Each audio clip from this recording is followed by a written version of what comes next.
You've heard harmless questions before. Soft tone, friendly eyes, words wrapped in silk. But something inside you tightened, a little instinct whispering, "Careful." And then, the moment you answered, you felt it. The trap snapping shut. You weren't in a conversation. You were in a setup. A test you could never pass. This is the art of the liar. Their lies don't start with statements. They start with questions. Questions designed like hidden blades. Questions that twist your mind, make you doubt your own senses, and make you apologize for things you never did. They don't fight you head on. They make you fight yourself. The ancient Stoics knew this kind of enemy well. Seneca, Epictetus, Marcus Aurelius, they faced emperors, tyrants, manipulative senators, people who mastered the subtle art of psychological warfare. And every one of them warned us. A liar rarely attacks directly. They plant seeds. They distort your perception. They let you destroy your own footing while they smile and pretend innocence. 2,000 years have passed, and the tactic hasn't changed. It only learned to wear better clothing. Today, we strip that disguise off. I'm going to expose the 5 most dangerous questions liars use to twist your mind. More importantly, I'll show you exactly how the Stoics would answer, not emotionally, not aggressively, but with such stillness and precision that the liar loses control instantly. And when we're done, you will not simply recognize manipulation, you will dismantle it, calmly and completely. If you've ever walked away from a conversation thinking, "Why did that feel wrong?" Stay with me until the end. You'll understand why. And you'll never fall into these traps again. The first question the liar fires is the seemingly innocent, "Why are you being so sensitive?" It sounds gentle. It sounds curious. But it's a bullet dipped in honey. The moment those words hit you, the goal is simple. Invalidate your perception. Make you question your own reality. Because if they can convince you that your sensitivity is the problem, then their behavior never has to be examined. Think back.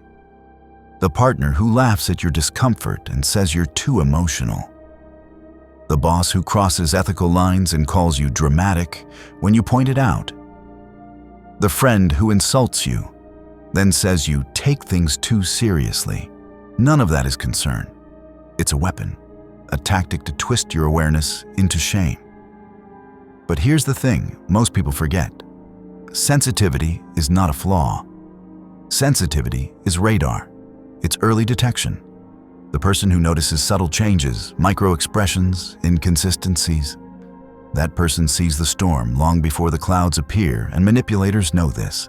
That's why they must break your confidence in your own perception. Seneca warned us we suffer more in imagination than reality. But manipulators use that truth against you.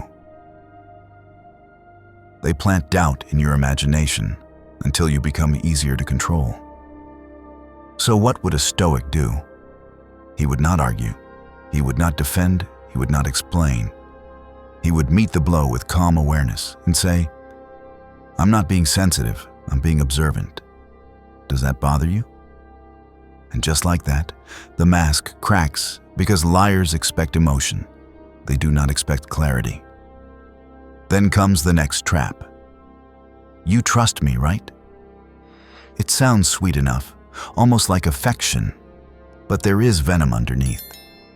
No trustworthy person needs to demand trust. Trustworthy people show you. They demonstrate it through consistency, day after day. But the liar wants something else entirely. They want compliance. They want blind faith. They want your guard lowered so they can maneuver without resistance. You've seen it. The romantic partner who hides their phone yet demands trust. The business partner who refuses transparency but insists on loyalty. The friend who constantly lies, but guilt trips you for doubting. Epictetus warned us. A man who thinks he already knows everything cannot learn. Liars use that question to shut your curiosity down, to make you feel guilty for wanting proof. But caution is not betrayal. Caution is self-respect, so the Stoic doesn't react emotionally. He breathes, stays still, and replies. Trust is earned through consistency. Are you asking me to ignore my judgment? That response shifts the ground entirely. A liar stumbles. A truthful person doesn't flinch. Actions always reveal intent. The third manipulative question is sharper. Are you accusing me of something? This one is psychological judo. It flips the conversation instantly. Suddenly, you're not asking a question. You're on trial. You raise a concern, and instead of answers, you get outrage. You wonder why they're angry. You start clarifying, defending, backpedaling, explaining that you didn't mean it like that. And just like that, you've lost the high ground. Marcus Aurelius said the best answer to anger is silence. Not the silence of surrender, but the silence of control. So when someone spits out, "Are you accusing me of something?" you do not scramble. You don't justify. You don't fall into the trap. You hold the silence. 2 seconds, 3, and then calmly deliver the Stoic blade. Should I be? 3 words. And suddenly the liar is the one exposed. A truthful person will answer the question. A liar will panic. Next comes the velvet-covered dagger. Would I ever lie to you? It sounds wounded, heartbroken, as if you've insulted their character merely by doubting them. But ask yourself, why does someone need to act offended unless they feel the truth closing in? Would I ever lie to you is not a question. It's theater of performance designed to guilt you for noticing the obvious. People of integrity don't need to proclaim their honesty. They simply behave honestly. It shows without effort. Marcus Aurelius wrote, "If it isn't true, don't say it. If it isn't right, don't do it." The liar tries to use emotion to block logic, but the Stoic, unmoved, lets the guilt trip fall flat. He waits a moment, then replies, "That's not the question. The question is, would I know if you did?" That answer turns the light on, and nothing that hides in shadows survives the light. And finally, when all manipulation fails, the liar plays their last, desperate card. Can't we just move on? This is not peace. This is escape disguised as peace. It's not about resolution, it's about avoiding accountability. You've heard it before. The partner who wants to dodge consequences, the co-worker who wants to bury wrongdoing, the family member who wants the problem forgotten, not fixed. Move on means stop digging. The Stoics understood this deeply. Truth has no deadline, justice has no expiration date. So when someone pleads for premature forgiveness, the Stoic does not fold. He replies, "I'll move on when I understand what happened, not before." Calm, unshakable. A liar fears this sentence because they thrive on your exhaustion. When you stop chasing truth, they win. When you stand firm, their tactics collapse. See the pattern? Every manipulative question is designed to push you off balance emotionally.